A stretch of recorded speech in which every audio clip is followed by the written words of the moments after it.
সূরা ইয়াসিনের ২৬ নম্বর আয়াত। আউযু বিল্লাহি মিনাশ শাইতানির রাজিম। কিলা দুখুলিল জান্নাহ ক্বালা ইয়া লাইতা কওমি ইয়ালামুন। তাকে বলা হলো জান্নাতে প্রবেশ করো। সে বলল, হায় আমার সম্প্রদায় যদি কোনো ক্রমে জানতে পারত। তাহলে আমরা দেখি ২৫ নম্বর আয়াতের পরে ২৬ নম্বর আয়াত। মাঝখানে কি হলো আমরা সেটা জানি না। তো আমরা বুঝতেই পারছি যে তার মৃত্যু ঘটেছে। কিন্তু কিভাবে মৃত্যু ঘটেছে কোরআন সেটা এখানে বর্ণনা করে নাই। যেভাবে আমরা আগেও জেনেছি, বলেছি যে যেই জিনিসটা আমাদের জন্য সিগনিফিক্যান্ট, যে জিনিসটা আমাদের জন্য গুরুত্বপূর্ণ, সেই জিনিসটাই আল্লাহ এখানে ফোকাস করেন। অপ্রয়োজনীয় জিনিস থেকে আমাদের এই কোরআনের কথাগুলো আ মুক্ত। সো আমরা এখানে যে দেখি যে এর আগে ২৫ নম্বর আয়াতে বলা হচ্ছে যে তিনি বলছেন যে আমি তোমাদের রবের উপরে বিশ্বাস করেছি, তোমরা আমার কথা শুনো। কিছু কিছু বর্ণনায় এসেছে যে সেই অবস্থাতেই তার উপরে পাথর ছুঁড়ে মারা হচ্ছিল এবং সেই অবস্থাতেই তিনি তার কওমের লোকদের জন্য দোয়া করছিলেন। এবং যখন তার মৃত্যু ঘটল তারপরে কি হলো সেটাই আল্লাহ সুবহানাহু ওয়া তাআলা ২৬ নম্বর আয়াতে বলে দিচ্ছেন। সো ইমিডিয়েটলি তিনি জান্নাতে প্রবেশ করলেন, যে আল্লাহ সুবহানাহু ওয়া তাআলা তার পুরস্কার দেওয়ার ব্যাপারে বিন্দু মাত্র দেরি করেন নাই। সো তার অবস্থাটা বলা হচ্ছে যে কিলা দুখুলিল জান্নাহ, তাকে বলা হলো তুমি জান্নাতে প্রবেশ করো। আল্লাহ সুবহানাহু ওয়া তাআলা আমাদের সবাইকে এই কথাটা শোনার তৌফিক দান করুন। কিল মানে হচ্ছে যেটা অ্যানাউন্স করা হলো, যেটা ঘোষণা করা হলো এবং বলা হলো উদখিলুল জান্নাহ, তোমরা জান্নাতে বেহেশতের বাগানে প্রবেশ করো। এটা যেন তাকে আদেশ করা হচ্ছে যে এখানে কোনো ধরনের হিসাব নাই, প্রশ্ন করা নাই, হিসাবের ঝামেলা নাই, কোনো ধরনের আমলনামা চেক করার ঝামেলা নাই। যে এটা একটা আল্টিমেট সাকসেস আমরা দেখি যে তারা ডিরেক্টলি কোনো ধরনের হিসাব ছাড়া জান্নাতে প্রবেশ করে যাবে, যারা হচ্ছে সত্যিকারভাবে আল্লাহর পথে শহীদ হয়েছে। তো সুবহানাল্লাহ, এই লোকের পরিণাম আমরা দেখি। তার যে পেরেশানি, তার যে ঐকান্তিক চেষ্টা, তার যে একাগ্রতা, এই সমস্ত কিছু দিয়ে এসে মানুষকে আল্লাহর পথে ডেকেছিল এবং যে কারণে আল্লাহ সুবহানাহু ওয়া তাআলা ইমিডিয়েটলি কোনো ধরনের হিসাব ছাড়াই তাকে হচ্ছে জান্নাতে প্রবেশ করিয়ে নিয়েছেন। সো সে যে সুখবরটা আসলে শুনতে চাচ্ছিল, আল্লাহ সুবহানাহু ওয়া তাআলা সেই সুখবর দেওয়ার ব্যাপারে তাকে কোনো ধরনের দেরি করার নাই।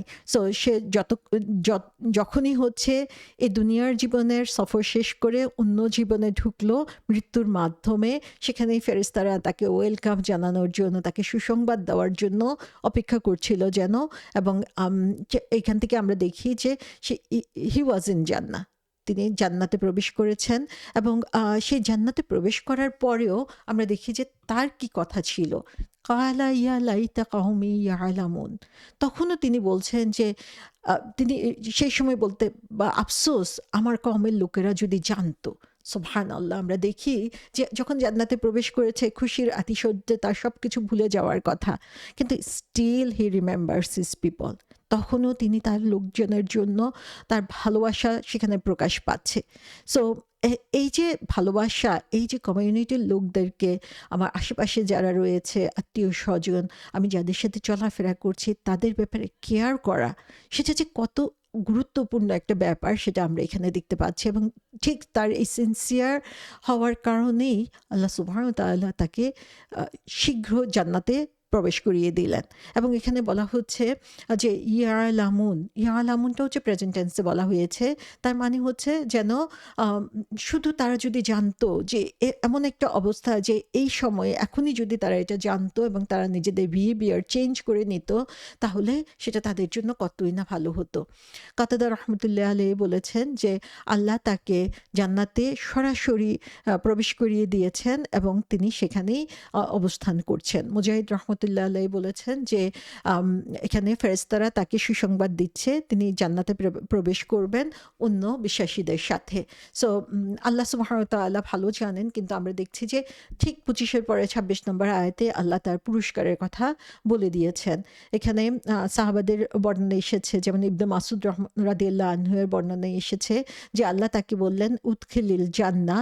সো তিনি হচ্ছেন আল্লাহর বেহেশতের যে অশেষ নিয়ামত, সে জান্নাতের মধ্যে প্রবেশ করলেন এবং সেখানে যখন প্রবেশ করলেন তখন তার জন্য কোনো অসুস্থতা, কোনো দুঃখ, কোনো ধরনের ক্লান্তি তাকে আর স্পর্শ করবে না।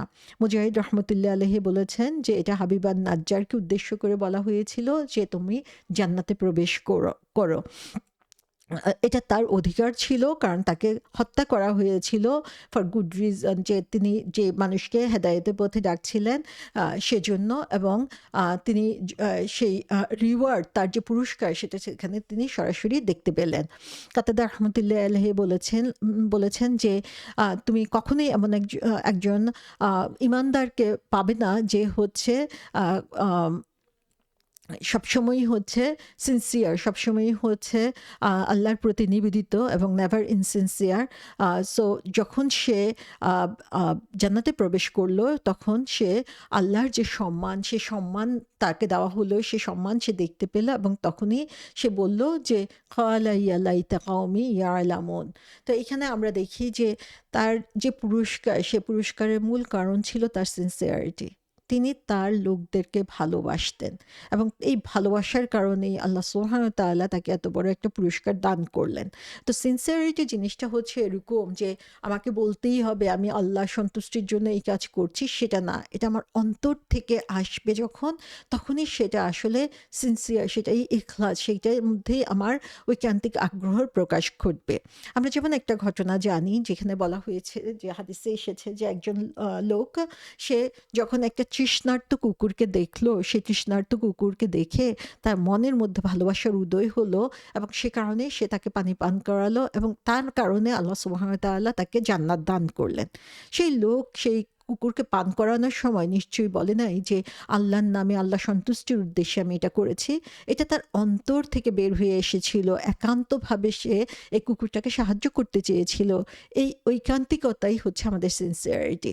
সো আমরা যখন যেই কাজ করব সেটা আমাদের হৃদয় থেকে যখন বের হয়ে আসবে তখনই সেটা আল্লাহ সুবহানাহু ওয়া তাআলা পছন্দ করেন। একটা কুকুরকে ভালোবেসে যে লোক জান্নাতে চলে যেতে পারে, আমরা চিন্তা করি যে আমি যখন আমার আশেপাশে যারা রয়েছে তাদেরকে ভালোবাসবো, সিনসিয়ারলি একান্তভাবে তাদের ভালোর জন্য কাজ করব, তাহলে আল্লাহ আরও কত না খুশি হবেন। সো আমরা দেখি যে জান্নাতি লোকদের একটা বৈশিষ্ট্য হচ্ছে মানুষের জন্য তার ভালোবাসা। শুধু মানুষ না, আল্লাহ সৃষ্টির জন্য তার ভালোবাসা, সেটাই হচ্ছে জান্নাতে যাবার একটা বৈশিষ্ট্যের অন্তর্ভুক্ত। যেমন হাদিসে বলা হয়েছে, রাসূল সাল্লাল্লাহু আলাইহি ওয়াসাল্লাম বলেছেন যে নিশ্চিতভাবে কিয়ামতের দিন আল্লাহ বলবেন যে তারা কোথায় যারা হচ্ছে একে অপরকে ভালোবাসতো আল্লাহর জন্য, আমি তাদেরকে আজকে আমার ছায়ায় স্থান দিব, যেখানে আমার ছায়া ছাড়া আর বিন্দুমাত্র ছায়া নাই। সুবহানাল্লাহ। সেই কঠিন দিনে যখন আল্লাহর আরশের ছায়া ছাড়া কোনো ছায়া থাকবে না, আল্লাহ সুবহানাহু ওয়া তাআলা তাদেরকে সেখানে জায়গা দিবেন যারা একে অন্যকে ভালোবেসেছে আল্লাহর জন্য। তো এটা আমাদের জন্য আসলে কত বড় একটা সুখবর, কত বড় একটা দিক নির্দেশনা যে আমরা যদি জান্নাতে যেতে চাই তাহলে মানুষের প্রতি ভালোবাসা আমাদের হৃদয় থেকে আসতে হবে। এবং এখানে আমরা দেখি যে এই ব্যক্তির যে পুরস্কার, ইমিডিয়েটলি সেই পুরস্কার পেয়ে গিয়েছিল, কারণ তার এই ভালোবাসাটার মধ্যে কোনো খাত ছিল না। আর একটা হাদিসে বলা হয়েছে যেখানে রাসূল সাল্লাল্লাহু আলাইহি ওয়াসাল্লাম বলেছেন যে নিশ্চিতভাবে যারা একে অপরকে ভালোবাসে তারা জান্নাতে প্রবেশ জান্নাতে তাদের জন্য হচ্ছে একটা রুম থাকবে, যে সেই রুমগুলো হচ্ছে এরকম যেন তাদের পূর্ব পশ্চিম থেকে উজ্জ্বল তারা বের হয়ে আসছে।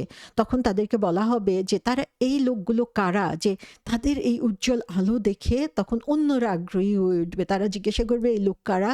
তখন তাদেরকে বলা হবে তারা হচ্ছে সেই লোক যারা পৃথিবীতে একে অন্যকে ভালোবেসেছিল আল্লাহ সন্তুষ্টির জন্য। তো সুবহানাল্লাহ, আমরা এখানে দেখতে পাই যে মানুষকে ভালোবাসা, মানুষকে ভালোবেসে তাদের জন্য কাজ করা, সেটা যখন একান্তভাবে আমাদের মন থেকে আসবে এবং মানুষের ভালোর জন্য আমরা কাজ করব, সেটা পুরস্কার কত গভীর হতে পারে, কত বিশাল হতে পারে, সেটা আমরা এই ব্যক্তির কাছ থেকে জানলাম।